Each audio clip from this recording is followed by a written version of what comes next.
পূর্ব বর্ধমানের সহজপুরে সিপিআইএম প্রার্থী নীরব খানের সমর্থনে মীনাক্ষী মুখার্জি ধর্ম নিয়ে রাজনীতির বিরুদ্ধে সরব হন। তিনি বলেন, সিপিআইএম যে হিন্দু মুসলমান নিয়ে রাজনীতি করে না তার প্রমাণ আপনারা পেয়েছেন। চলুন শুনে নেওয়া যাক পুরো ভিডিওতে তিনি কি বললেন।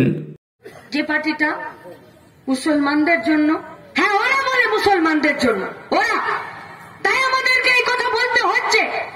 কোনদিন এই পশ্চিমবঙ্গে হিন্দু আর মুসলমানকে আলাদা করে দেখেনি, কিন্তু হ্যাঁ শুধুমাত্র ওই কমিউনিটির জন্য একদিন ছিল 5,67,000 কোটি টাকা, 5,67,000 কোটি টাকা, যে টাকাটা তাদের জন্য বাজেটে বরাদ্দ ছিল, তাদের লেখাপড়া, তাদের মাদ্রাসা, তাদের হোস্টেল।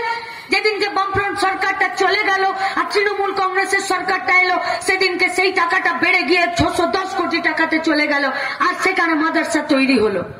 তারপর শেষ। তারপরও পাড়ার কিছু ছেলে ছোকরারা আছে, চুরির পয়সাতে তৃণমূলের ঝান্ডা লাগিয়ে বেড়াচ্ছে, দেশ বেচার পয়সাতে বিজেপির ঝান্ডা লাগিয়ে বেড়াচ্ছে।